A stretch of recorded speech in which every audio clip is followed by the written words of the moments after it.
What's up, everybody, and welcome back to another episode of the Steel Curtain Podcast. I'm your host, Tommy Jaggi, editor of SteelCurtain.com, and joining me, as always, is Steel Curtain contributor Shayne Kubas. Shayne, we are learning some sad news today. Dale Lally of Steelers.com has passed away. I had some good interactions with him over the years on Twitter, and it's always sad when you see news like this. Yeah, and it obviously this type of stuff happens, every day, but it's still sad when it's someone that's in the community with the Steelers and people that you've interacted with. I haven't really had any interactions with him at any point, but definitely seen plenty of his work, and he did really good stuff for them. All right, Shayne. Today we're going to talk about the big issues surrounding the Pittsburgh Steelers. That defense is so rough, man. So we're seeing if we can get to the underlying problem here. TJ Watt, is he in decline right now? What's going on? Like we've watched the All 22 film. We'll talk about some of the stuff that we're noticing and where these issues are coming from. Shayne and I are going to give our preview for Steelers Patriots in week 3. We're also going to break down our notes from Steelers Seahawks. So stay with us for that. And if you guys are joining us in the live chat here, please drop a chat in. We'd love to hear what you have to say. So let's start right off, Shayne, with the Steelers' week 2 loss to the Seahawks. I didn't see this coming. I mean, I think most of us predicted that this was going to be a win. Seattle was coming from West Coast to the East Coast for one of those dreaded 1:00 games. You're going against the sun here. You're losing time. You're typically jet lagged. We watched this Seahawks team. Sam Darnold put up 165 passing yards in week 1. They scored 13 points in their home opener. And then they come to Pittsburgh, Shayne. They effortlessly put up 31 points on the Steelers. Obviously, one of those scores was the flukiest special teams. Yeah, we'll talk about that too. We'll talk about that. But, I mean, you're talking about nearly a 300-yard performance for Sam Darnold in his second ever game. And Shayne, prior to this, in week 1, Jackson Smith-Njigba was the only receiver that did diddly squat to the opposing team. Every other pass catcher combined for 26 yards in week 1. And the Steelers let them just pass the football everywhere. They let them run the football everywhere. That run defense is a major, major issue. Shayne, what was your immediate takeaway from this loss? This is a team that has been propped up by its defensive talent for a long time. And when those guys aren't playing at the level that they've played in the past, they don't have any answers currently. Like, you can just tell that if Cam Hayward, if TJ Watt, if Alex Highsmith before he went down with injury, Jalen Ramsey, like, if those guys aren't changing the game constantly for this defense, the down-to-down stuff just isn't good enough. Like, they don't have the horses that they should to be able to handle any team that can reasonably run the football or throw the football with any amount of prowess. So it's tough to watch because you can tell, like, teams know what this defense wants to do, and they've always known that. It's just the talent has been so good that it doesn't matter. It's almost the opposite, ironically, of Brian Flores' type of defense, right? Where he throws everything you've ever seen at you. He will blitz you at specific times that you're not expecting. He will bring unique types of looks and coverage and pressures. The Steelers just don't do that stuff. And in the past, it's worked, obviously. Like, we've been a top 10-ish defense for quite some time. And we're going to talk about it later with TJ Watt. Like, when guys like him aren't one of the best players in the sport currently, it just doesn't work the same. Yeah, Shayne, that was one of those games where you get done and it's like, what just happened? What did I just watch? Yeah. Because there were not many positives to note from that game. Not to be a Debbie Downer here. It was bad all around. And so we're going to talk about why that might have been the case. But let's get to some of the other news surrounding the Steelers here, and then we'll dive deeper into Steelers Seahawks.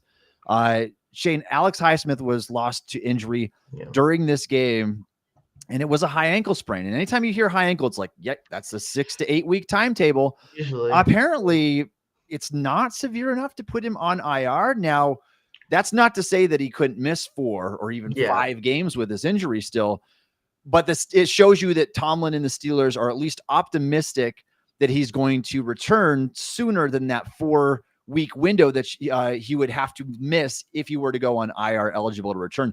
This is a big loss for Pittsburgh because, for one thing, their defense is playing very poor. You can't afford to lose any of your starters. And Highsmith has been one of the best overall players this team has had for several years now, and he's pretty consistent regardless of whether he's getting the sack production or not. He's still a good football player. So how does this impact the team moving forward?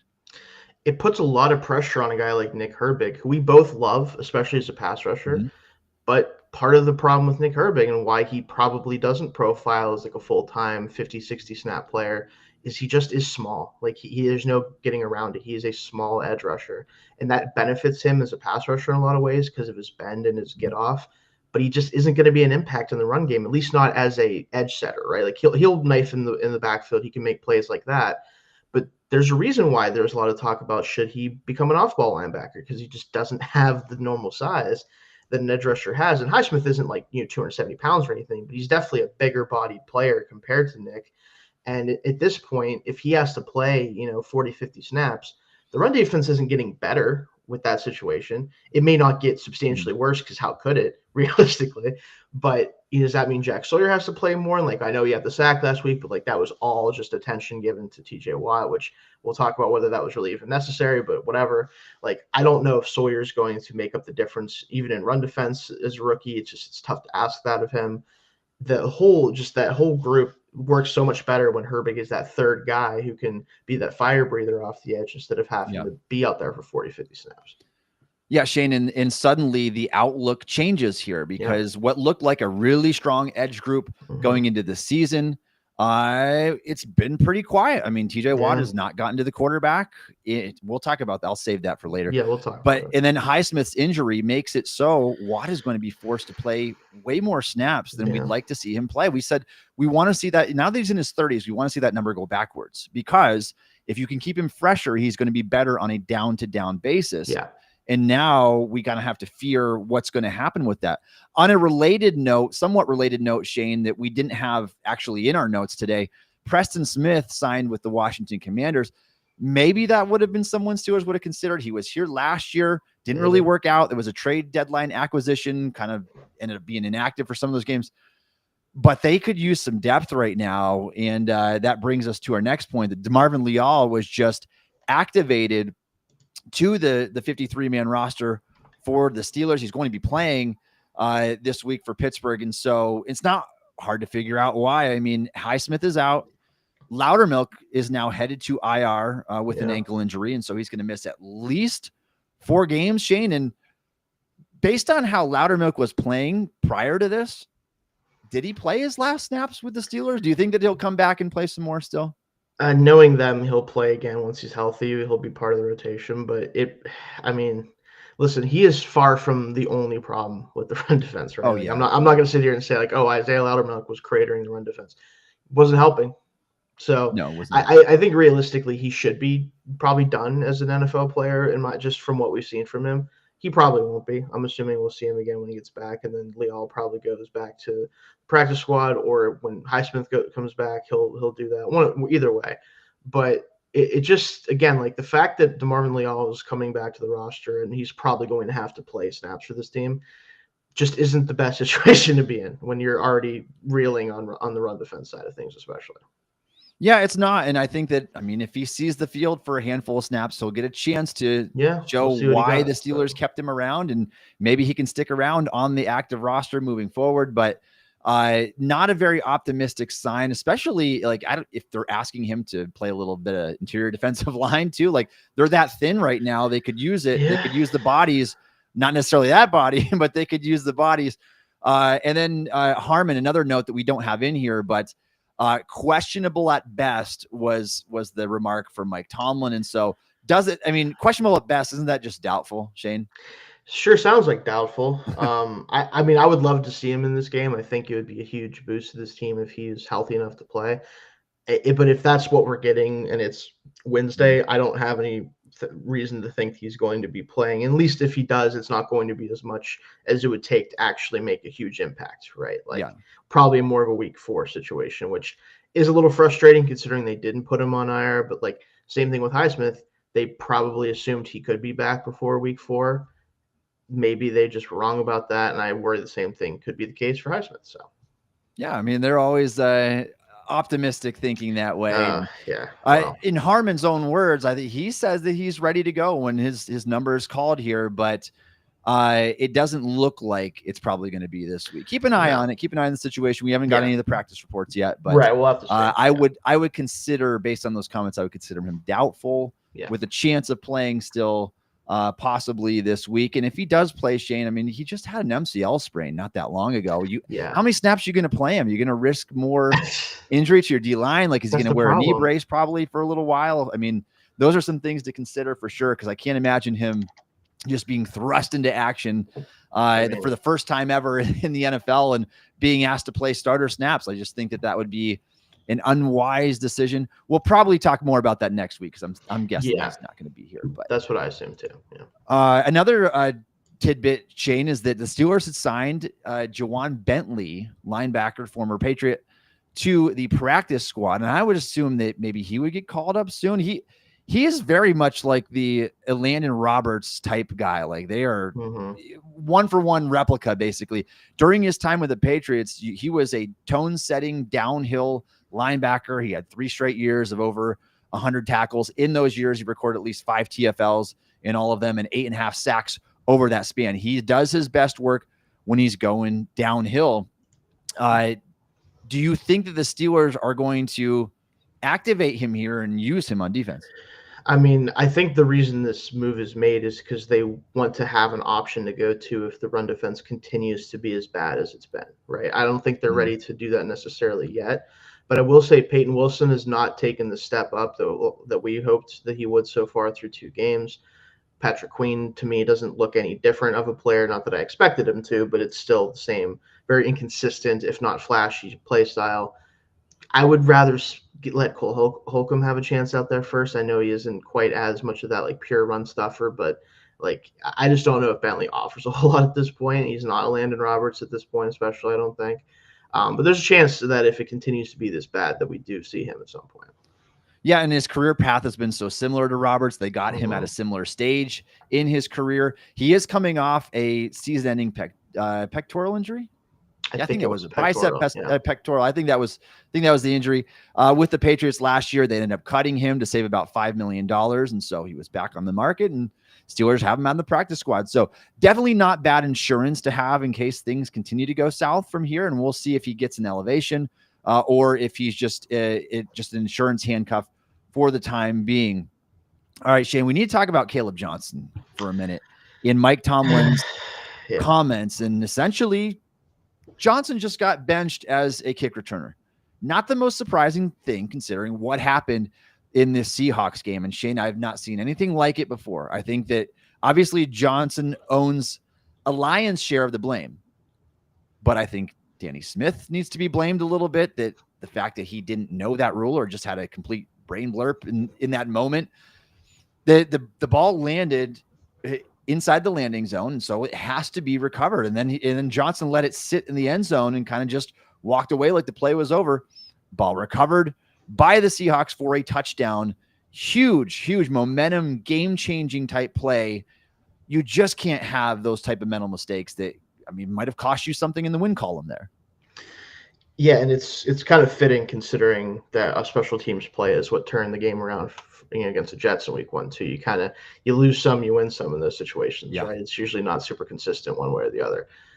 But the whole Caleb Johnson thing, like, yes, was it obviously a really terrible mental error that ultimately cost the Steelers any chance of winning the game? Yes.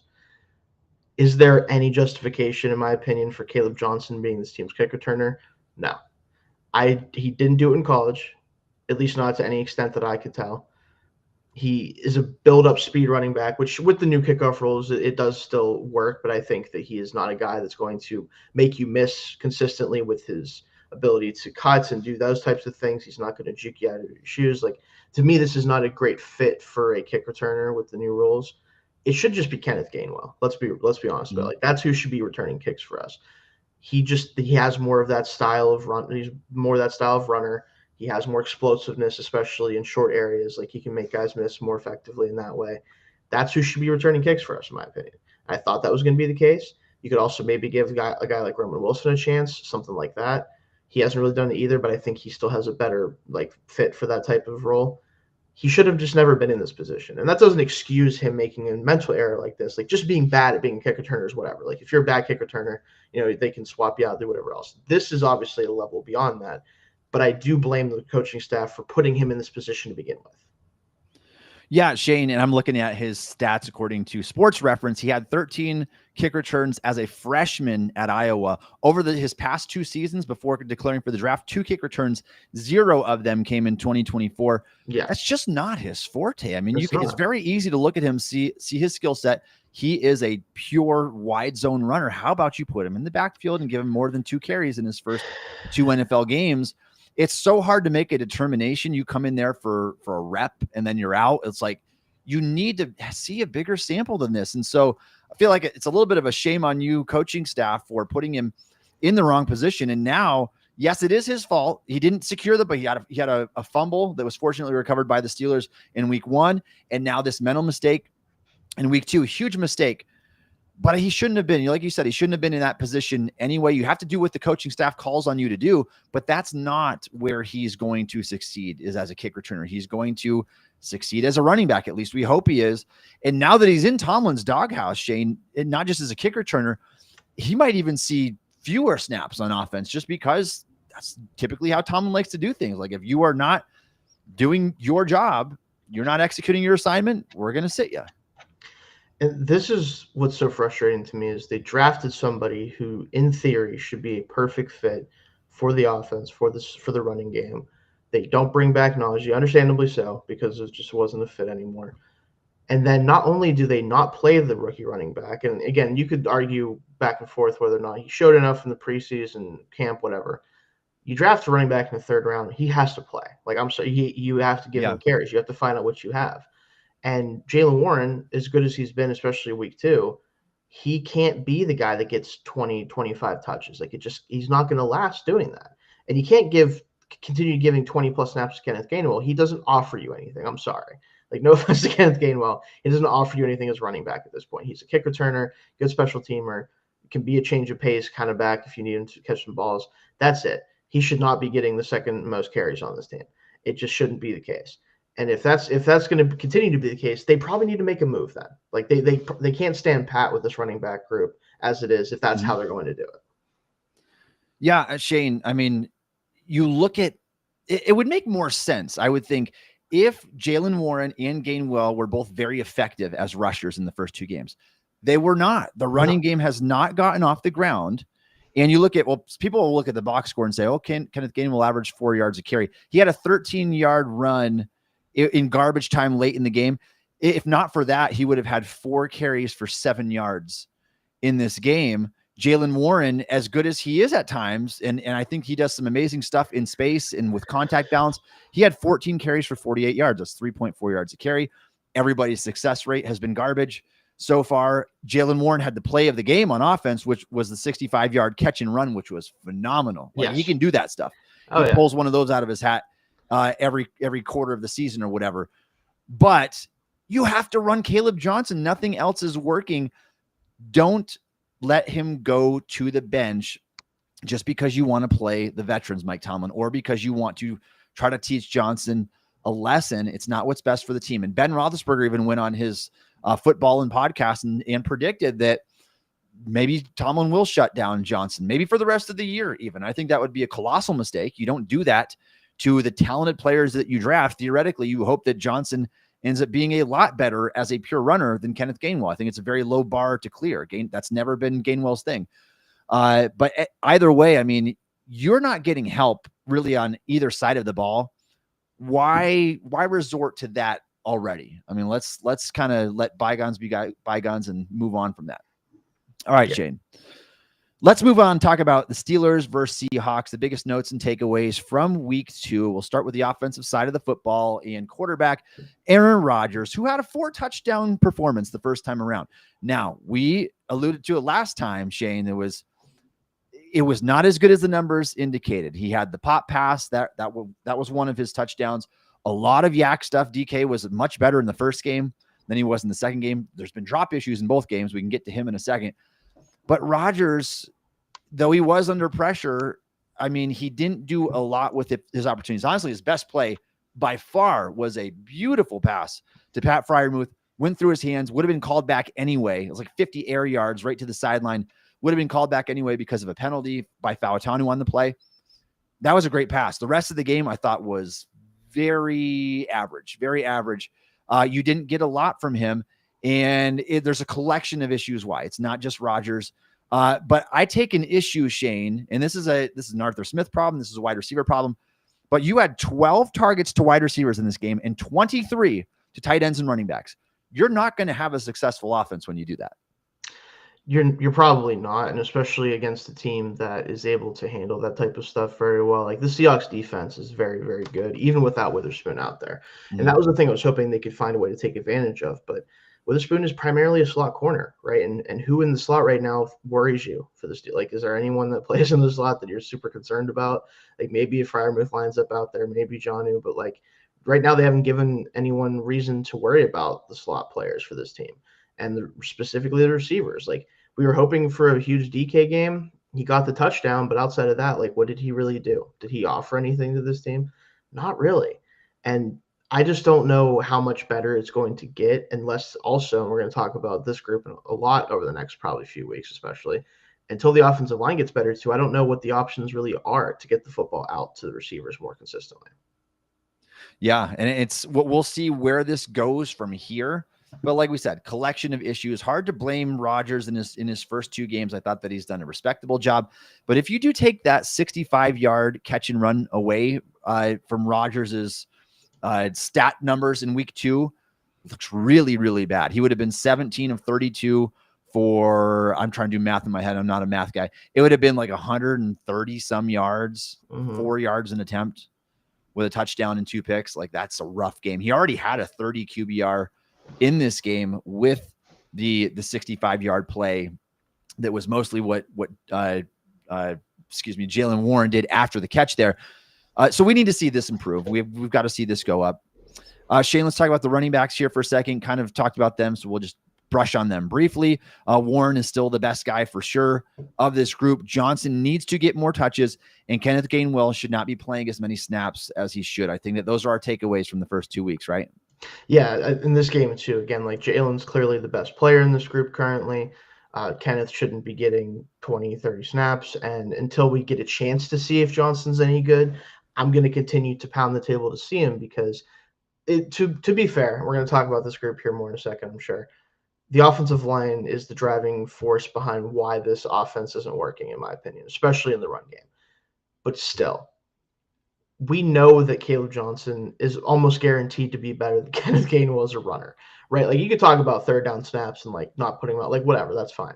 In terms of getting carries on this football team, you cannot tell me with any sort of confidence that he is not better than Kenneth Gainwell. I'm sorry, you just can't do that. So I need to see him have an opportunity to actually run the football.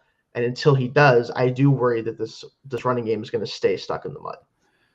And Shayne, just to throw some numbers out there for you right now, Kenneth Gainwell entering week 3 is averaging 3.3 yards a carry with a 33% success rate. And in the passing game on 9 targets, that's a lot of targets for a backup running back in 2 weeks, 9 targets. Yeah, that's a lot. He has 20 yards on 9 targets. That's 3.3 yards per reception as well. And 2.2 yards per target.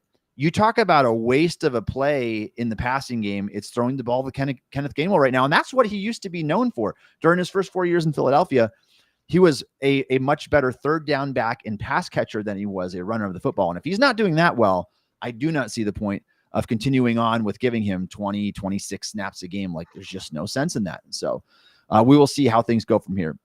Wide receivers. Very disappointed in the DK Metcalf performance this week. 6 targets, 20 yards. He did have the nice touchdown in traffic there, but you need to be getting more, and he can't be dropping these balls like he has been. I think that's part of this game you're just going to have to live with. He's got some shaky hands at times. So I would like to see more of the week 1 game plan where maybe get him in space and let him use his maybe still 4.45 speed, whatever he runs at this point. But at that frame, get the ball in his hands, let him do some damage after the catch, or try to hit him more down the field. I'm not really fond of his usage so far. And then the other 2 wide receivers, just nothing. There's nothing going for Calvin Austin, Roman Wilson. They had 5 combined targets in this game for 29 yards, and just complete inefficiency with the wide receivers. Yeah, it just wasn't good enough. And unfortunately, like until the pass protection gets better, I don't know if they can really use DK differently than they are, right? Because that's the whole idea with him was supposed to be, well, he's going to be a downfield threat. He's going to open up space for everyone else. We will get him the ball in the short areas so you can try to run away from guys, like all that stuff. They can really only do some of that right now because can you really ask this offensive line with any confidence right now across the board for the most part? We'll talk about it, but to hold up for 3-ish seconds on a designed like long, even in play action, right? Because obviously that's supposed to help the offensive line. Can you trust them to hold up to let Aaron Rodgers get back there and toss the ball 60 yards down the field? I certainly don't right now. And until they can do that, it is going to limit what DK is able to do because that is his best trait other than the run after catch stuff. So they can continue to lean into that. But if he's dropping the football, it's not going to work anyway. Absolutely, Shayne. And we'll talk about the tight ends here for a second, too. I think the most egregious thing of the group is, well, Freiermuth's drop was not good, wouldn't have counted, but Darnell Washington had 0 catches in this game. He had a target on a 2-point conversion, and he just mossed tiny little baby corner out there. Like, he is so much bigger than anybody plays against. Can you try to take advantage of that a little bit more often? Aaron Rodgers had 33 targets in this game, and none to Darnell Washington, unless that you're counting that the 2-point conversion, which doesn't even go down in box score numbers. We've been talking about this for a long time about can you find a way to get this guy that is clearly a mismatch against pretty much everyone he goes up against, because the guys that are faster than him are so much smaller than him, and the guys that are as big as him, they don't really exist. That's what it comes down to, right? Especially in coverage, right? We're one thing like, oh, you put a defensive lineman on him, I guess is the only way to really get the size matchup there, but you're not going to do that, obviously. It's really interesting to me that a guy who is clearly known for his usage of tight ends and his love for the tight end position cannot figure out a way to make this guy an effective part of the passing game. And we could talk all day about how good of a blocker he is, and that's true. Like, he's great. That's awesome. There's got to be a way to get this guy involved. I'm sorry, there has to be. I refuse to believe that there isn't like some team out there that's going to pick him up after his rookie contract because they probably won't bring him back for whatever reason. He's going to end up being like a 30-catch, 400-yard, 7-touchdown guy a year. Like, that's what he's going to end up doing. And that sounds, not spectacular, but for your second tight end, that would be awesome. So I don't know. It's crazy. And Shayne, theoretically, he should be a cheat code. He really should be. When you are 6'7" with 100th percentile wingspan and you're a 300-pound tight end, flex him out. Every time you get within 5 yards of the end zone, I want him flexed out wide. And if he's ever one-on-one, the ball's going fade back shoulder to Darnell Washington. I'd like to see I would like to see a corner finally make a play on one of those because it hasn't happened yet. So, and if you don't want to do that, or if you want to run the ball at the goal line, even if he's flexed out, have him drive his cornerback out of the back of the end zone like he did with Darius Slay last year in the game against the Eagles. Like, he can do that kind of stuff for you too. So you have to figure out a way to utilize the biggest strengths of your most unique players. And I don't feel like they've done that at all with Washington. I'd like to see him get involved. And one more note on that, Shayne. Aaron Rodgers said this was the best tight end room he's had in 21 years. They asked him who was the best of that group. And he, paraphrasing, because I don't remember his exact wording, but I think he said the big guy, Darnell Washington. And he is clearly the most talented in terms of what he offers from a strength profile. He can operate as a third offensive tackle. He can operate as he can stretch the field as a seam stretcher who can not be matched up in terms of size. And so I think that they need to get something going there. Yeah. Absolutely. All right, Shayne, offensive line. Let's do this as a unit. For what it's worth, if you want to look at the offensive line in terms of like individual players, I did cut up all of that film on my X account at Tommy Jaggi. You can go check that out. I also cut up Broderick Jones's individual game, Troy Fautanu's individual game.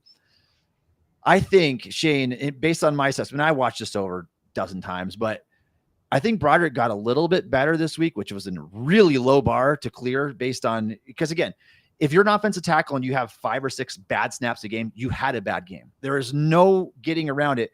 You had a bad game.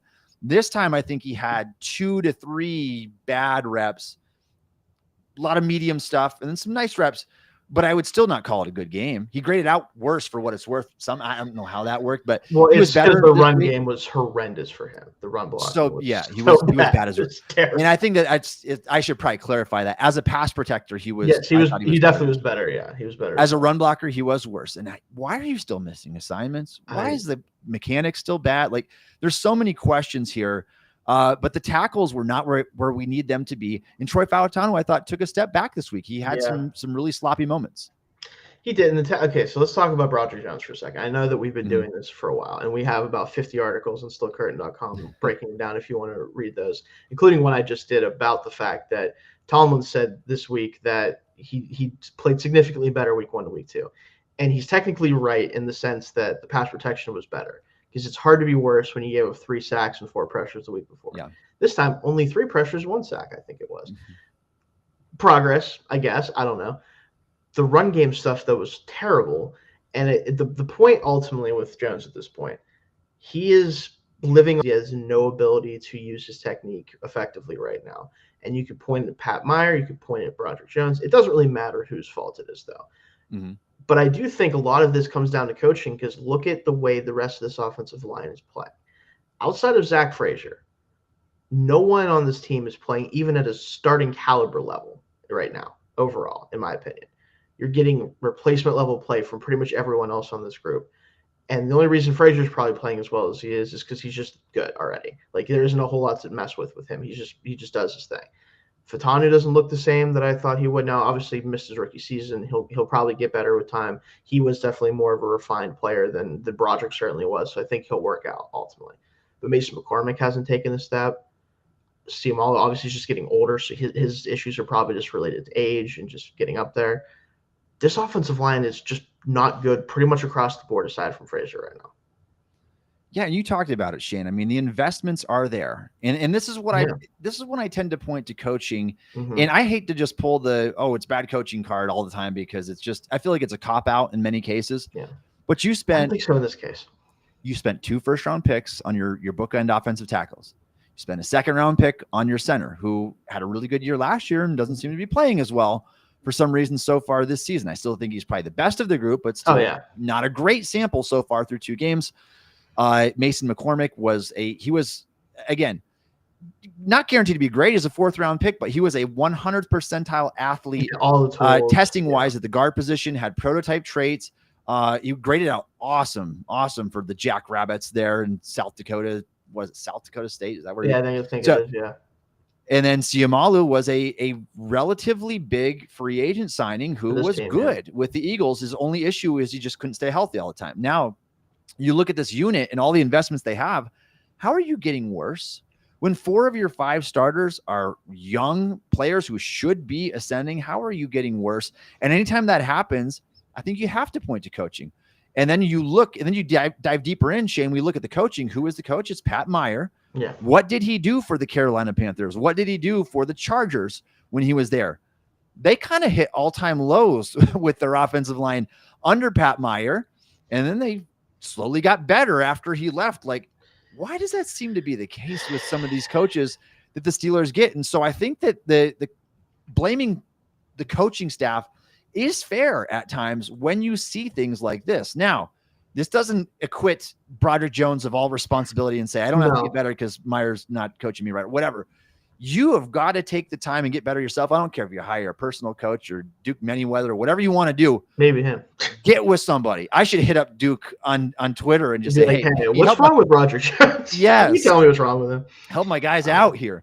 So, but it is rough. It's really rough to begin the season, and you shouldn't expect that from a player in year 3 with someone that has the traits that he has. There's a staff writer in our company, a site expert in our company who reached out to me and was talking about Broderick Jones and be like, man, he was like, he would be one of the best tackles in the league if he can clean up some of the mechanical stuff. And I'm like, I think he has the traits to be probably. I mean, he's certainly a good enough athlete. Yeah. Oh, and the flashes were phenomenal at Georgia. The flashes were absolutely phenomenal. And we've not seen that. I mean, his stance is different. I think that's because he wants to get a faster kick slide now, but he's more upright. I think he plays more upright than he did at Georgia. He oversets. He's lunging all the time. It's like, it's bad. The tape is bad still, and it's got to get cleaned up. And I think that a lot of that comes back down to coaching. So, It does. and the fact that Falatano is struggling with the same thing, I think that that's just, it's mirroring each other there a little bit. So we could harp on that all day, but I think that the offensive line play in general, just not good enough. I mean, it is just not good enough. With the investments that you have, you would expect immense improvements from these guys very soon. And if you don't, we're going to have some big issues. Shayne, let's go over to the defensive side of the ball. We'll talk mostly about like individual position groups and players, because we're going to have, we got a big topic coming up on the defensive problems here. Yeah. But let's start with the interior defensive line. Loudermilk, I don't want to see anybody get injured, but he was getting there's like a wave pool, like just completely blown out of the play. It was comical at times. You go back and put on the all 22 film. It's like you were on roller skates and the offensive line was just pushing you down the line of scrimmage. It was rough. It was really rough. I think Benton had a better game this week, but you can still tell, like, this is not the dude's forte. He is not a two-gapper. He's not a run defender. And then I think Hayward definitely played better than he did last week. Yeah. So collectively as a unit, because again, you don't have Derek Harmon. I thought Y.A. Black, though he didn't grade out well, he's still maybe the strongest guy in the team at this stage. Most guys that are in that position, like, they're not going to grade out. Like, if you're looking at grading from like PFF and other places, but it's really hard to, in those systems, like from what I understand, to grade positively as a run defender unless you're making like actual plays, right? Like, it doesn't necessarily mean that he is playing poorly. It's just he's just not the one making the actual plays. So, but I do like what I've seen from him, especially with that context matters for sure. And I think we know that he's probably not going to be the fastest guy getting laterally, and so to close up some of those holes. But I don't have an issue with his play. It's the unit right now that is just not performing very well, and it's led to some massive performances on the ground, unfortunately, leading to one of the league's worst defenses we're going to talk about. Yeah, and again, this defensive line, like, the best way I can describe it, we're going to talk more about it when we talk about TJ in a little bit. They've lost their fastball right through 2 games. Their fastball was being able to absolutely dominate on especially third downs with the pass rush, get to the quarterback quickly, force third down incompletions, get off the field. That was what they were so good at times, especially the past couple of years. They don't have that anymore. And they don't have the stoutness up front on run defense either to get them into good situations to rush the passer either. So it's this twofold thing of, like, if you can't be successful on first and second down because you're not stout enough in run defense, you don't earn the right to rush the passer on 3rd and 8, 3rd and 10. And even when they've done that, they just don't get home. So until that changes, and I don't know if it's going to, considering they lost who's been their best pass rusher through 2 weeks, and Alex Highsmith, I don't know if that gets better, but it has to, or else this is going to continue to be the same thing. Yeah, and in week 2, Shayne, it was interesting because it was the tale of 2 running backs. Zach Charbonnet, 15 carries for 10 yards. Yeah, they bottled him up for 0.7 per carry. Kenneth Walker, though, 13 carries for $105. Yeah, 8.1 yards a carry, which is 2 more yards than Rodgers had per pass attempt. Yeah, and he chipped in a touchdown with that too. So collectively, just not the performance that you want to see. And they've given up a lot of rushing yards on the ground over these first 2 games here. Edge rushers, we talked about them a little bit. I do want to note Jack Sawyer, who neither of us thought had like tremendous upside or anything. You were lower on him than I am, Shayne. Yeah. But I thought that Sawyer had a pretty respectable performance, considering that he was kind of thrust into action in a bigger role, that being that legitimate 3rd guy off the bench because Highsmith was injured 10 snaps into this game. Yeah, he made some nice plays. He really did. And if you are just a box score checker, which I urge you not to be, but if you were, his stat line right now through 2 games is and again, I want to say it one more time, and strictly in terms of box score stuff, is actually better than TJ Watt's. If you go look down the numbers, because he's got a sack in the sack column, he's got a couple TFL, or at least 1 TFL, and he's got near the amount of tackles that TJ Watt has, playing less than half the amount of snaps that Watt has played so far.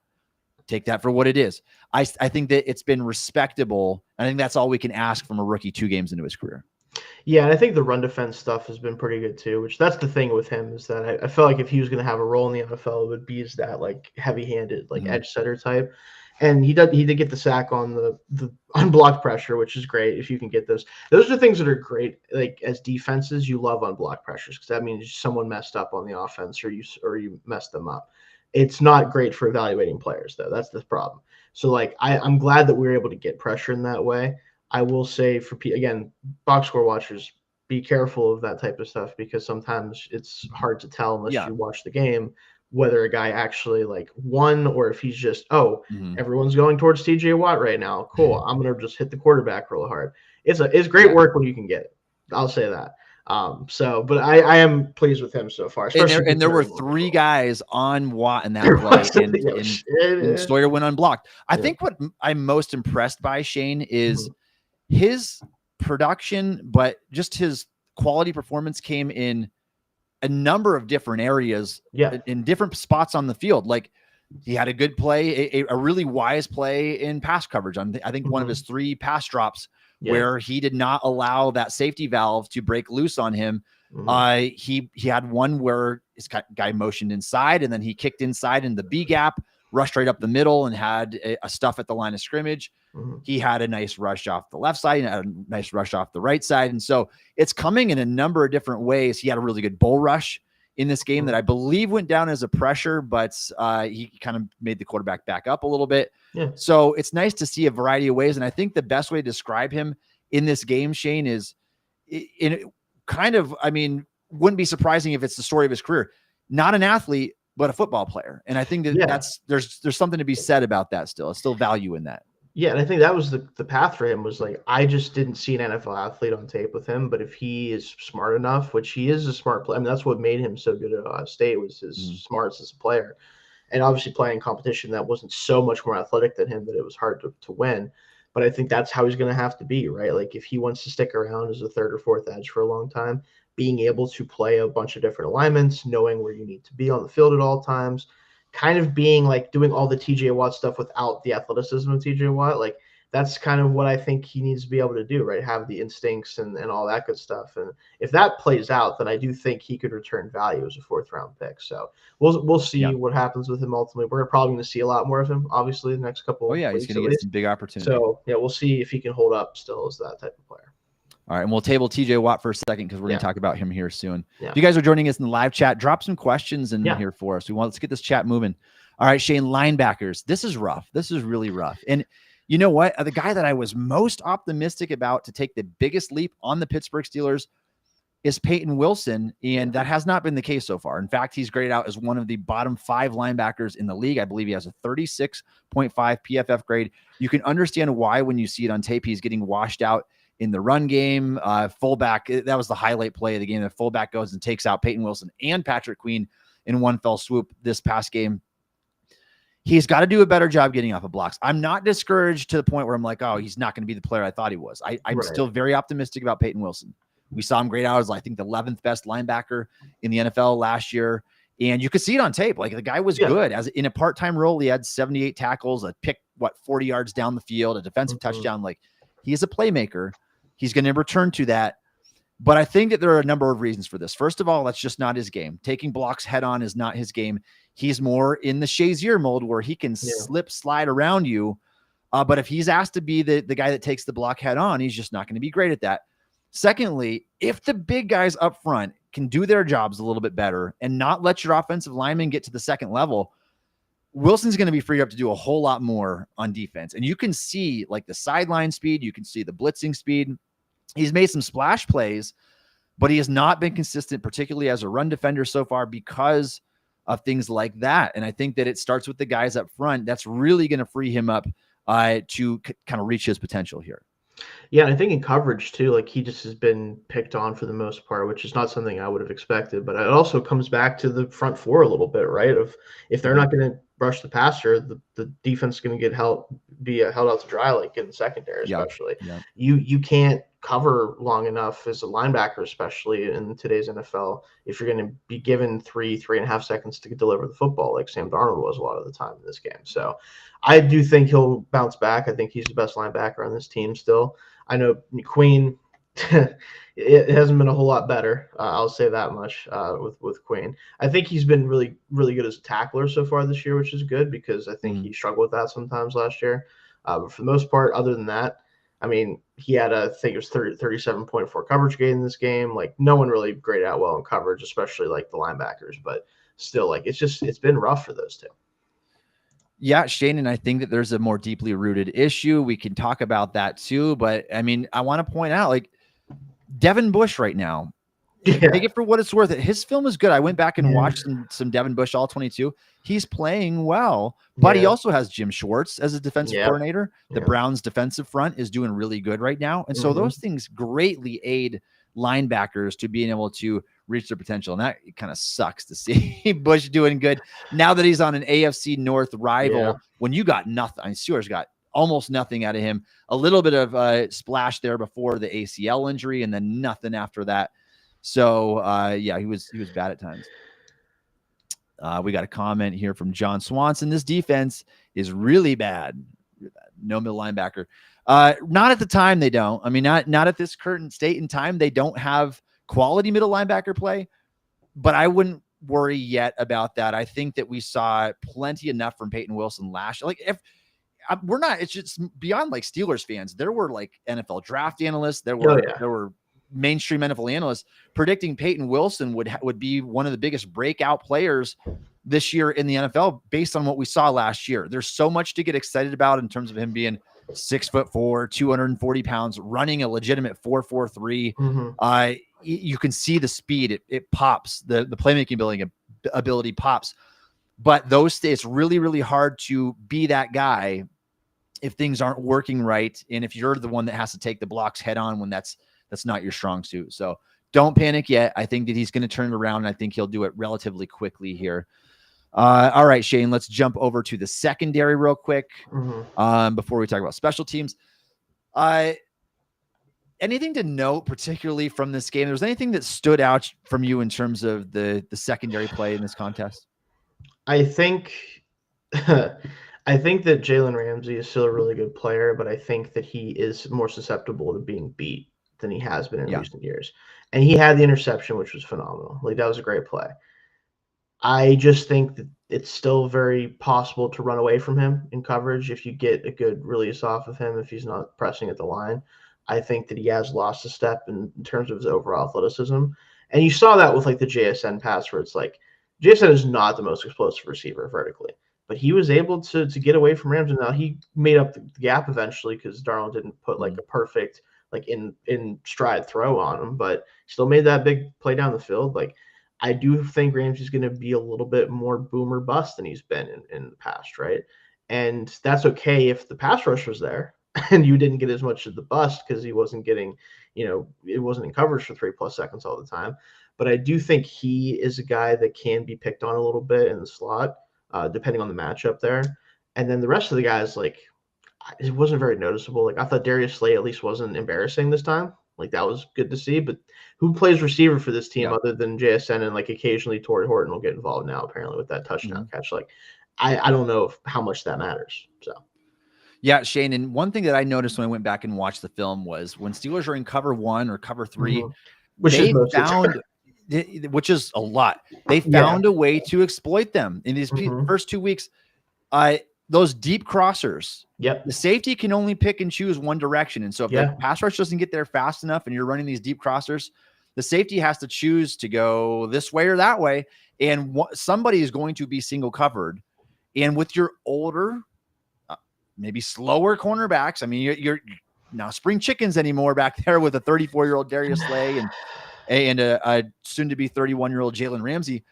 It's really hard to stick with receivers that long. So it's dual here. The pass rush has to get there faster. Yeah. And you need to find a counter for getting killed on that play. And maybe it's running more cover too. Like, I don't know what the answer is there. Blitz maybe on those plays. I don't know, but you got to find a way to negate that effect because they've been crushed a few times. First week it was Darius Slay getting beat for the touchdown. This time it was Ramsey. And so just not good stuff there. You can't be giving up those huge plays down the field like that. All right, Shayne. Special teams. Uh, Well, obviously, we talked about the most Caleb egregious Johnson's play of the back, yeah. game, so we won't hound on that. If you missed that part, we did at the beginning of the show. Boswell is still Boswell, no issues there, and I think that we need to see someone else returning the football back there, and I hope that this doesn't mean Caleb Johnson is going to see fewer opportunities on offense. It's hard to see fewer than 2 touches through 2 games.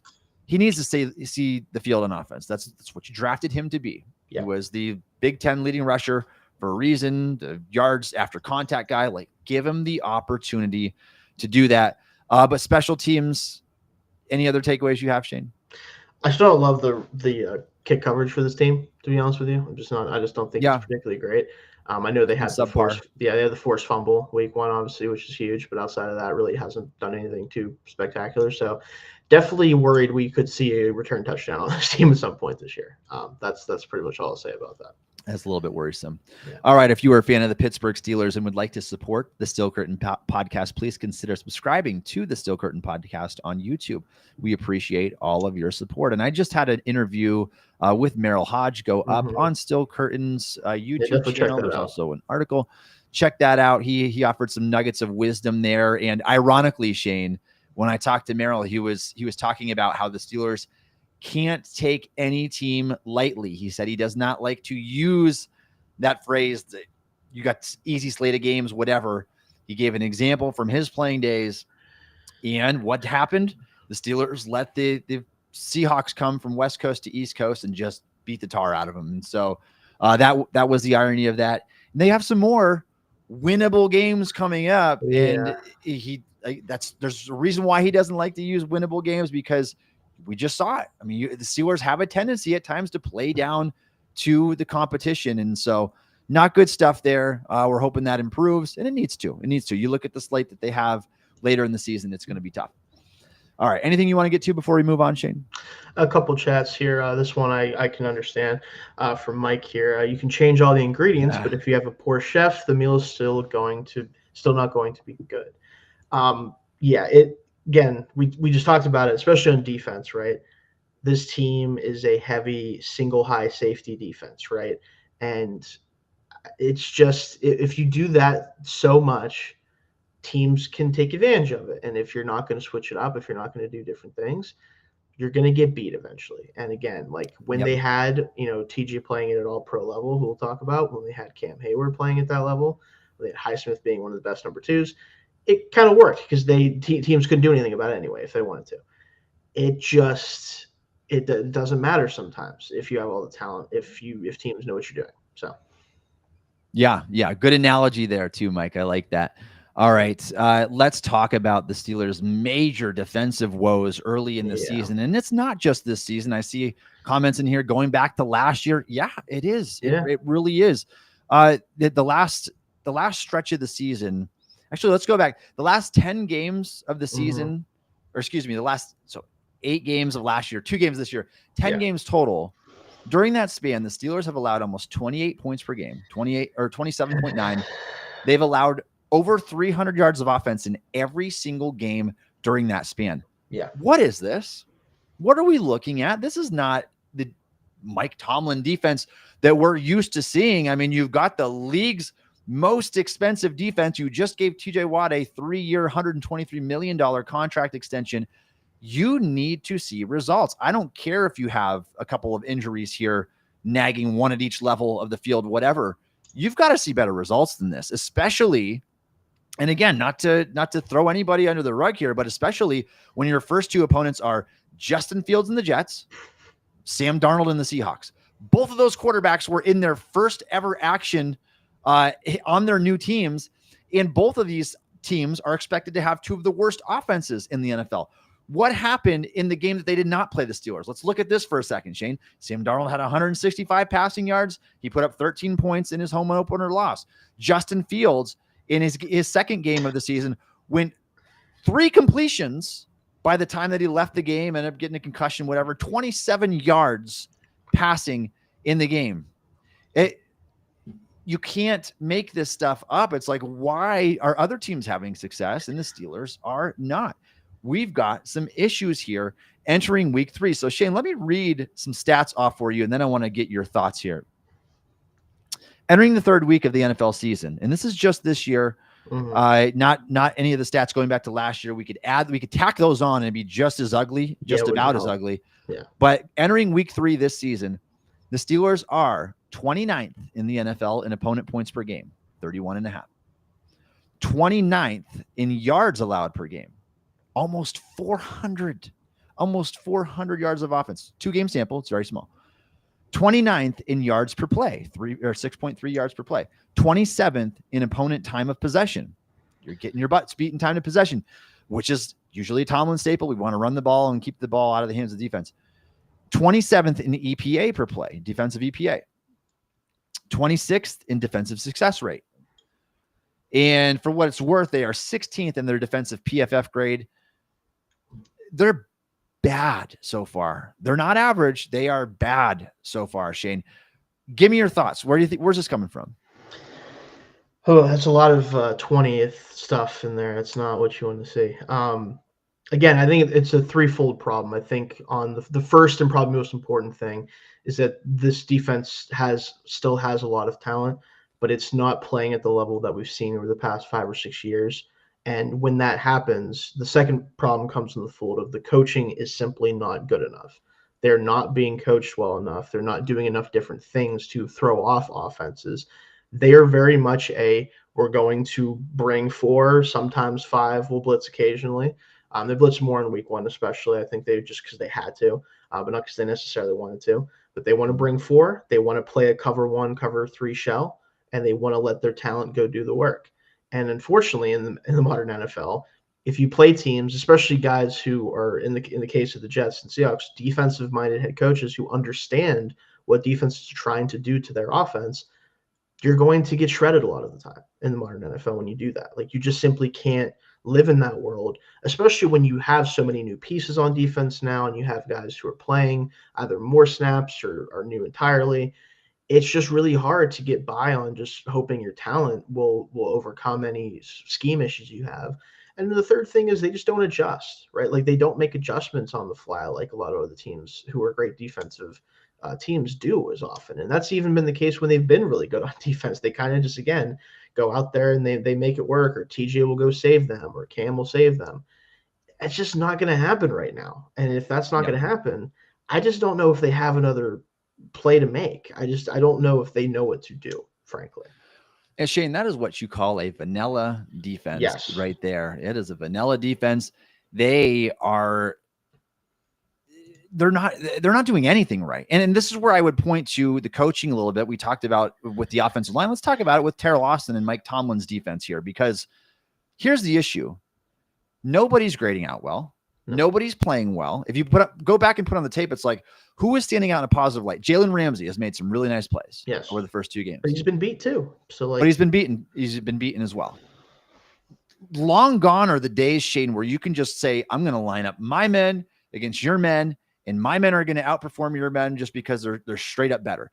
You got to play chess, not checkers. I mean, the Steelers have been playing checkers for a long time now. You can't keep doing the same thing and expecting to get different results. Teams know where TJ Watt is all the time. They know where he is at all times.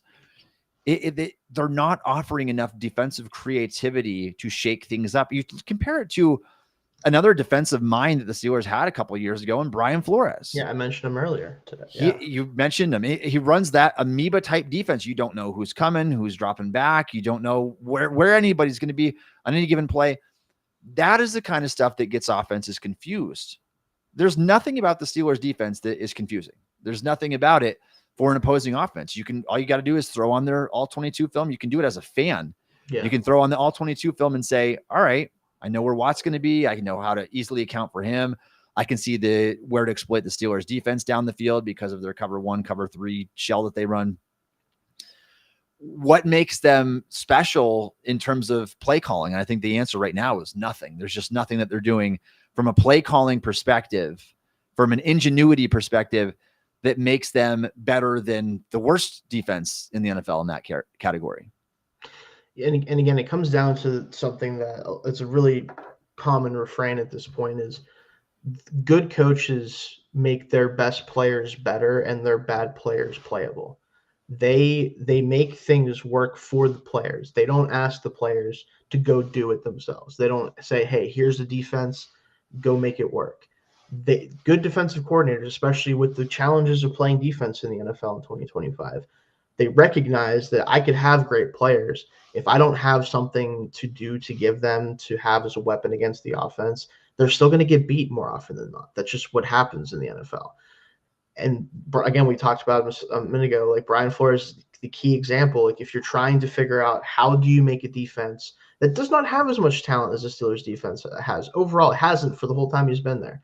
How do they make that defense so hard to stop and so hard to play against? It's by doing those types of things, like making the offense constantly have to fight back against all the different things that he's doing and have to on the fly figure out, okay, how can we take advantage of that? It's really hard to do for any offense. Like the best ones have been able to get to him, but outside of them, like how many times have we seen a team that seems unstoppable offensively and they run into the Vikings and all of a sudden they can't play? It's because he knows that if you have to force the issue on defense in the modern NFL, you can't sit back and let the players figure it out for you. Yeah, sad but true. Shayne, let's shift the conversation over to TJ Watt now specifically and ask about what can we do here? You just gave Watt $40 million a year. I mean, there's something to be said for you got a player that is on track to retire with the organization he was drafted by. The Steelers value that very much. Watt has been one of the best players they've had in a long time. One of the best in franchise history. I would go that far. Like he was that good. But right now, his impact is being completely negated by what other teams are doing. Some of it's his fault and some of it is not. Like we said, he's going to draw attention. Your opposing team's best player, you're going to draw attention. But it's what you do with that attention that's really going to define you too. So this works both ways. You need to be more creative with Watt. Watt needs to be more effective when he is drawing the attention. I think it's both.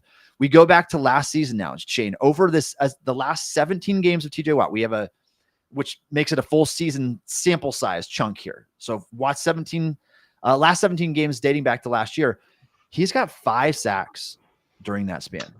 It's not all about sack production. We've been clear on that. Yeah. But it's also like it's pass rush win rate's not great during that span. He's gone 6 straight games without a sack. So nothing this year either. What do we do here? And I think that the answer is, first of all, what you need to at least try and see how it goes. You need to legitimately move Watt around the formation. Have him rush through the A gap, have him rush through the B gap. Don't just line him up in the wide 9 all the time and expect him to say, all right, you need to beat the chip and then you need to beat the tackle, or you need to beat the chip and then you need to beat the double team, whatever it is. Or even just beating, if you're from the wide 9, you better be stinking fast too, because if you are getting chipped at all, you're just mathematically, you're not going to be able to make it to the quarterback fast enough in today's league, the quick passing league, before he gets the ball out of his hands. You need to find a faster, quicker route to the quarterback. And that, I think that includes moving him all around. Go to your power moves more often. I think that's part of it too. Is it? I know that you love your rip around the edge, but go to your power moves more. I mean, you got to shake something up here. You are that superstar guy. You put together a Hall of Fame resume. You need to shake something up. So I think it works both ways. It's on Watt and it's on Tomlin and Terrell Austin. And I think that's what makes it so difficult, is because if either one of them make a change, it might help, but it probably won't get you back to full TJ Watt impact, because at the end of the day, like watching him on tape, I think he just isn't the player that he was a couple of years ago still. Like at the end of the day, that doesn't mean he can't be still one of the 10 best players position. It doesn't mean he can't be one of the most impactful players in the sport, because, a step down from prime TJ Watt is still one of the best players in the sport. But he isn't playing like that right now, and they aren't making the adjustments needed. I think the biggest thing that they need to do, frankly, outside of moving him around, they need to run more stunts with him. They just have to. Like, you have to try get him on a track with a guard and try, like, especially on those like TE stunts, like get him on a track to the quarterback where we know with his instincts and the way he plays, like he's either going to get the pressure, get the sack, he's going to be able to put his hands up and knock the ball down. Get him on a line to the quarterback without having to get through 2 or 3 blockers. Like, if you can't find a way to do that, whether through alignment, through stunts, through whatever, he's not going to make the plays that he's always made. He's not going to beat the double teams or beat the chip block and still get around the, like, he doesn't have that in his bag anymore, in my opinion. I just don't think it is there. So you have to adjust. And if he can't adjust, or if they can't adjust, you're going to be paying $41 million a year for a player that's barely an edge 2 in terms of production. Like, that's what's going to end up happening. And I hate that. Yeah. But that is the reality. Like, I don't think this is a fix that's just going to happen naturally. Like, they have to proactively address the problem. And we know this team is most likely not going to do that. So we answer that question, Shayne, is TJ Watt declining? And I think that we would both agree that he is, unfortunately. I mean, it's not surprising. There's data that shows when you get to your early 30s, that happens. We've seen it with Von Miller. We've seen it with Khalil Mack. You're just not the same superstar that you used to be. You're not the perennial all-pro, the perennial defensive player of the year vote or precipitant there. So it's one of those things where you're just not the same. You're not the same as you were 4 or 5 years ago. And it's the unfortunate reality of the situation. Time catches up with everybody. Yeah. We've seen that he's lost a step. His get off isn't quite as fast as what it used to be. And so even if you lose fractions and you weren't an elite athlete to begin with, in terms of, like, there's edges are fast, man. They are fast. Getting crazier. Micah Parsons ran in the 4.3s and Abdul Carter. And I mean, you've got to find the fast track to get to the quarterback. In Watt coming out, I mean, he was a 4.7 guy. That's really what he was. And so you think that this many years into his career, I don't know what he runs these days. I don't know what his 10-yard split is these days, but it's not any faster. I can promise you that. And so if you lose a step, how can you still be a good player? And I think the answer, Shayne, you talked about, you need to move him around. You need to get faster tracks to the football. You need to run more stunts. You need to aid him because he can't do it alone anymore at the way that he used to. No, I don't think so. And again, that's not ultimately it's not on TJ Watt necessarily, because you can't help but get older. Like, it's not like, oh, all of a sudden it's all his fault. But the Steelers don't do a good enough job of addressing stuff like this within their team, right? They don't adjust to what's going on. They just kind of trudge forward with their same mentality. And in the past, again, when TJ was 26, 27, 20 years old, they got away with it because he would just figure the problem out by himself. Like, he was just so instinctful and so good at what he does that he would make the play at the end of the game, or he would intercept a pass randomly, like whatever it was. He would find a way to impact the game. And that's not going to get easier as you get into your 30s. And we've seen already, like, it's not the same. No, it is not, Shayne. And so we ask, how do you fix this? I think the long-term fix, because we kind of already talked about the short-term fix. You need more ingenuity, more creativity on defense. The long-term fix, and I'm talking about beyond this season. First thing is clearly you have to get rid of Terrell Austin. Yes, he is not good. Cannot continue to do this. He's never been good, and I say that with data to support this. Go look at what he did as the Bengals defensive coordinator. Go look at what he did as the Lions defensive coordinator. Those were two of the worst defenses in the NFL when he was in control of them. Sure, there was probably talent issues on both of those teams at the time. But what drew you to this guy to begin with, in terms of saying this is the one that needs promotion? Not Brian Flores. No, we had Brian Flores here. You could have promoted him in 2023. Chose not to do that. And look what Flores is doing. There's questionable decisions after Keith Butler, and this was one of them. He does not deserve to keep his job after this season unless we see drastic changes in terms of trying to fool the offense. You can't keep doing what you're doing. That's one of them. And we can talk deeper than that.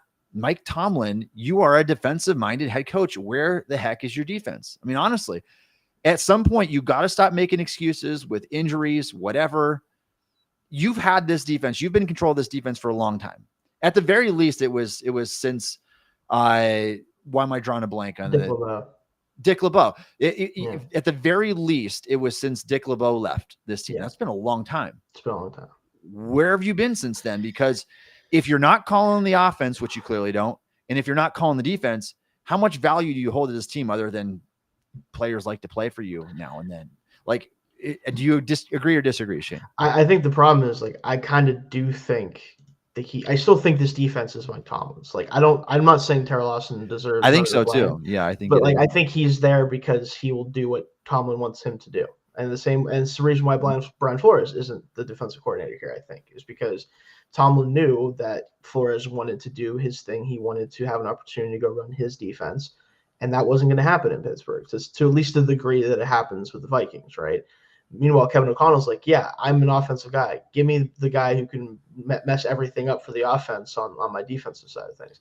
And unfortunately, it's getting to a point where, like, even going into this season and going in the end of last season, I've been in the camp of, like, I think the best thing for both sides is for this to end. I really do. I think Tomlin would be more valuable to a team that needs someone who can reset their culture, who can instill confidence in his players, who can do that type of stuff, for an organization that needs that.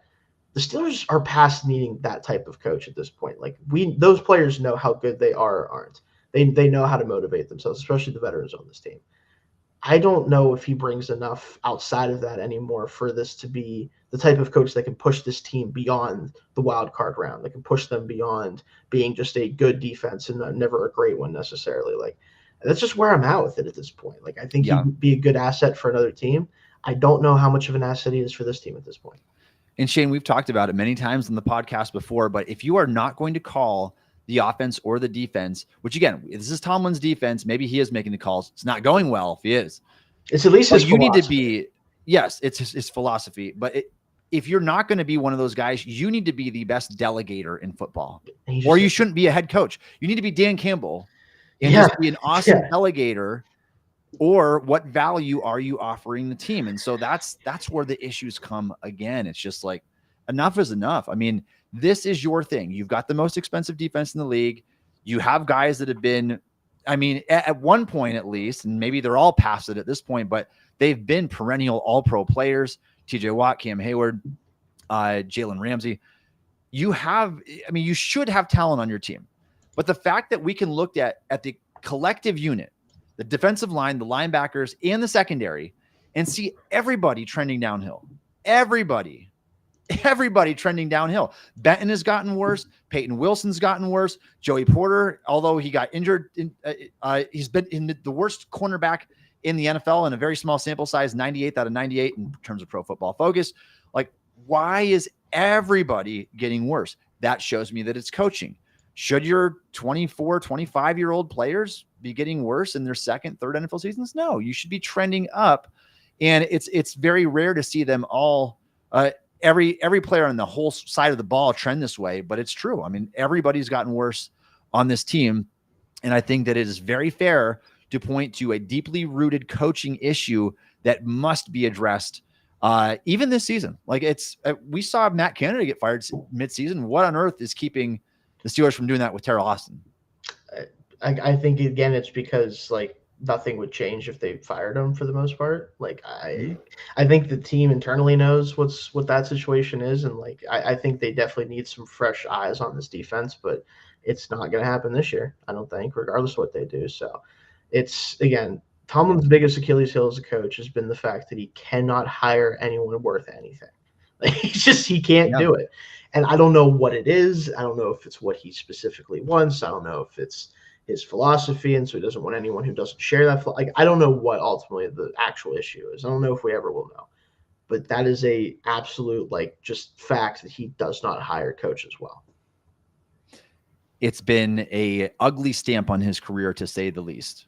Yeah. All right. I got a comment in here. Keanu Benton has been a turnstile at nose tackle. Another thing that everyone on the planet knows except for the Steelers. Can't argue with that. And yeah, you asked Tomlin, though, he is not moving him off a nose tackle. No interest in doing that. And so, I mean, if you want to hear more about it, Shayne and I went on like a 15-minute rant about that on last week's show. And it'll happen, I'm sure, at some point again, but we'll save it. Yeah, it will. All right, Shayne, let's get to our Steelers versus Patriots week 3 preview, matchups and predictions here.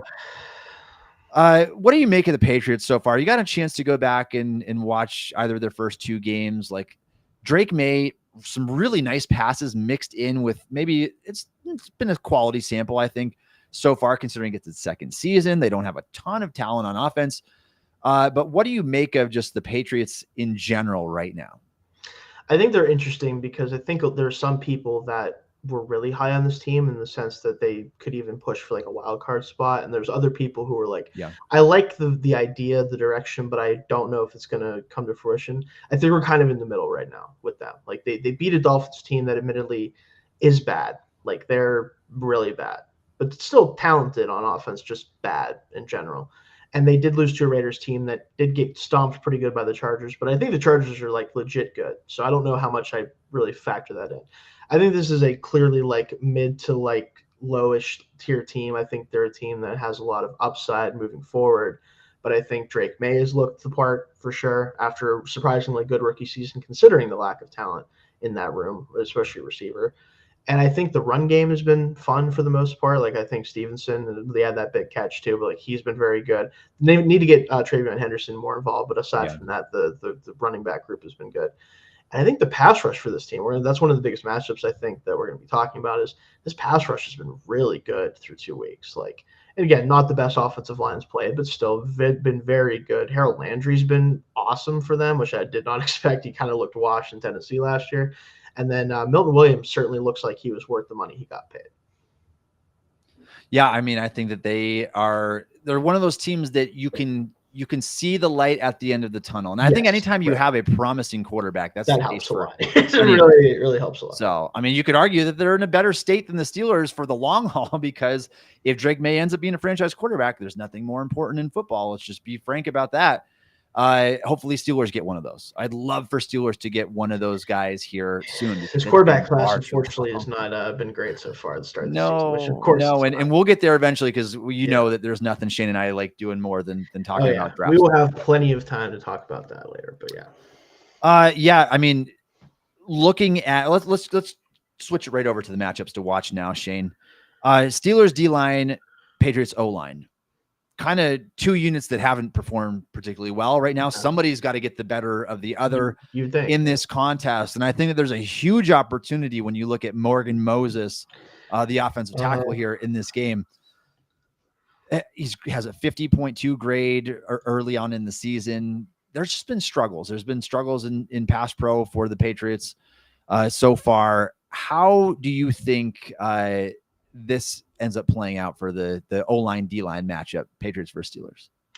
I do think Moses is who you have to try to beat, and that is going to be TJ Watt's matchup, theoretically, considering they don't really move him off the right tackle side, which is promising. But I do think they're going to do a lot of the same stuff that everyone does to TJ Watt and just be like, no, you're not allowed to reverse the guy one-on-one.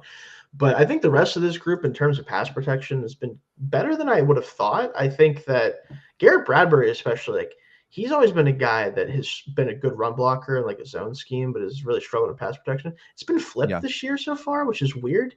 I don't really know what to make of that. I don't know if that means anything like long-term for him, but again, not facing the most ruthless interior group either the first 2 weeks, I guess.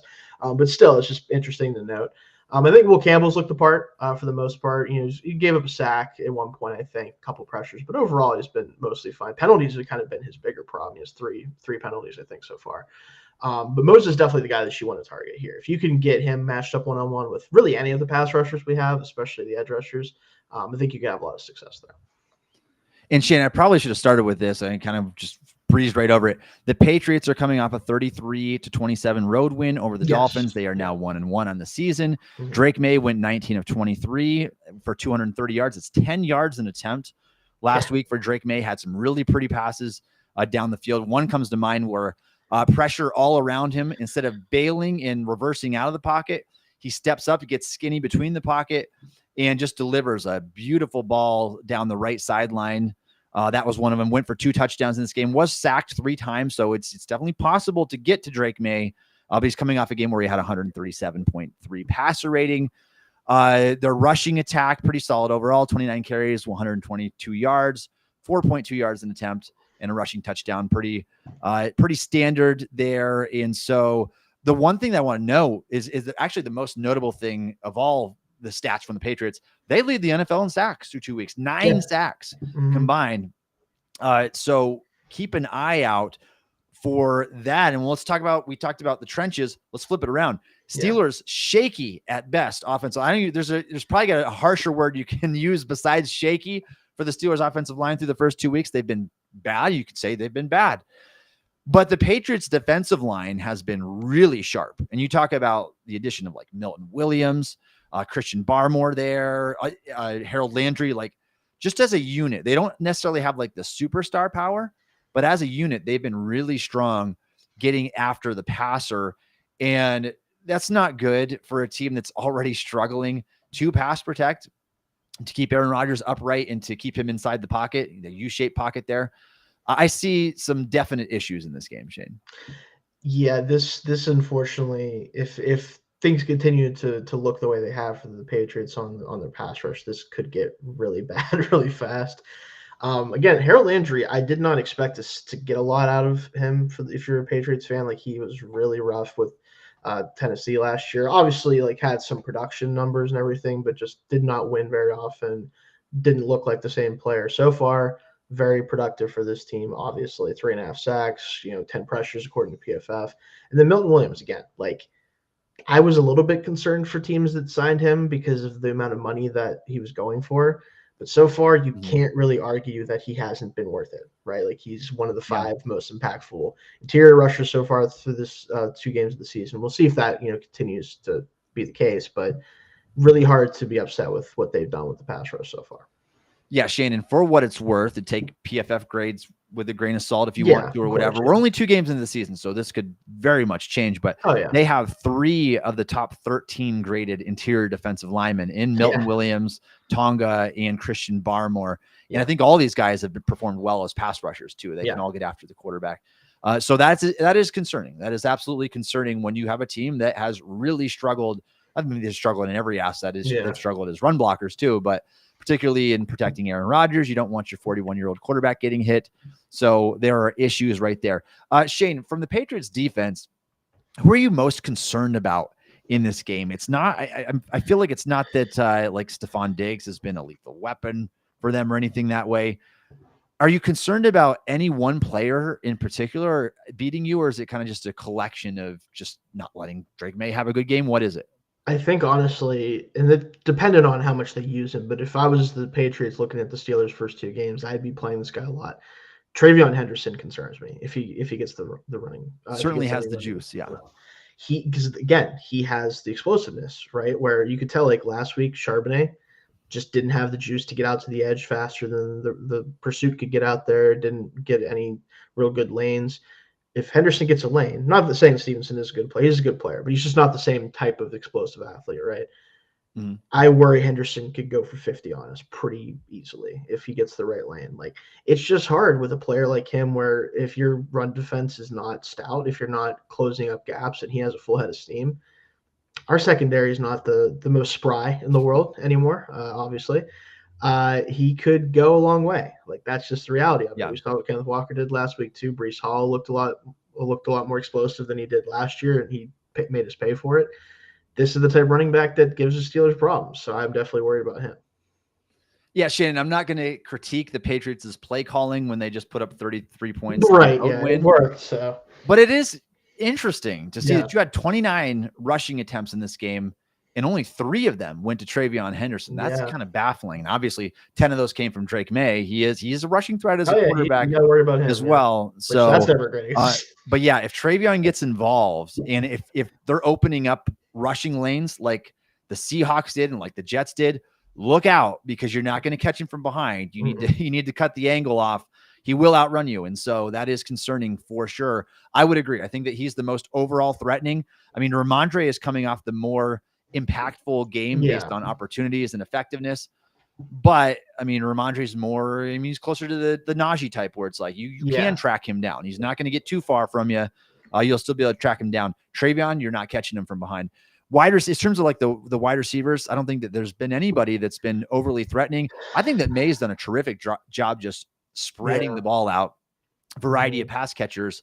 And maybe that'll be the Patriots' thing this year on offense. It's just like we don't have a number 1 receiver. We have a bunch of 2s or a bunch of high-end 3s that can go out there and make plays in any given opportunity. So, I'm looking at this right now. Like, is Kyle Williams he didn't get involved at all. He's not getting involved too much. I think eventually he will be, but I think Keyshawn Boutte has been really good for them going back to had a couple nice catches early in the season. Last year, even he was pretty productive. Stephon Diggs has kind of been what they want him to be, which is just guy that gets the most targets and can convert first downs. Like, I think he's been fine. Tight ends have been good. Like, I think they are just kind of trying to do this by committee, and I think it's working so far because there's enough talent from Drake May as a passer and the offensive line. It's been good enough, again, outside of Morgan Moses. So we'll see if they can continue to get away with that or not, though. Well, and Shayne, look out for the running backs sneaking out of the backfield too, because Ramondre Stevenson, 88 yards receiving on 5 targets. That's incredibly efficient. That's that big one, 17.6 yards a catch for a running back. So that's a lot of the Dolphins does a lot of heavy. Yes, but still, it's like, and then but then Travion too on 2 targets for Travion, 30 yards. So those two combined for over 100 yards in the receiving game. Yeah, account for them because that's going to matter too. Linebackers got a big job this week for sure. Yeah, this is where Peyton Wilson would really come in handy if he has some of his snaps against running backs, especially. Absolutely. Shayne, let's look at the Steelers offensive players, and we need a bounce back game from the receiving core in general. Yeah. DK had 20 yards in this game. Like I said, Calvin Austin and Roman Wilson combined for 29. We got to find a way to get them off here. And I'm getting a message right now. 1 second. Okay.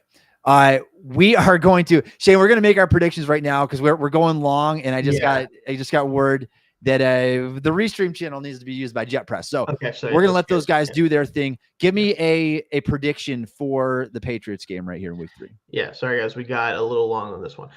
It is, for me, unfortunately, I think the Steelers are going to continue to struggle, and I think that they lose this game, unfortunately, 24-20. I think that they have trouble getting the offense going again, and I think the defense just is not in a place right now to beat really any really competent offense. So, and I think the Patriots are at least that. All right, Shayne, give me the Steelers at 24-20 as well. And I'm not copying you here. That was my prediction that I had going out in Ryan's article here coming soon. But 24-20 Steelers in this one. I think that they bounce back. I think that they find a way to win this football game. What do you guys think? Let us know, please. If you were joining the stream today, I know it was a long stream. We always have lots to talk about. If you liked what you listened to, please leave us a comment down below. Like this stream. Make sure you are subscribed to this channel. Tell your friends about it. We go live every single Wednesday at 1:30 p.m. Eastern time. Also check out Josh Yorsh and Mark Powell do a live post-game show. Tune into Steel Curtain live post-game. Josh also goes live on Mondays at 1:30 p.m. Eastern time. That's 3 live shows a week. Come back for more content. You can follow Shayne on X at Shayne Kubas. You can follow me on X at Tommy Jaggi. You can download the Steel Curtain podcast wherever you get your podcast. Also check us out on YouTube or ask Alexa to play the Steel Curtain podcast. And thanks again for listening to the Steel Curtain podcast.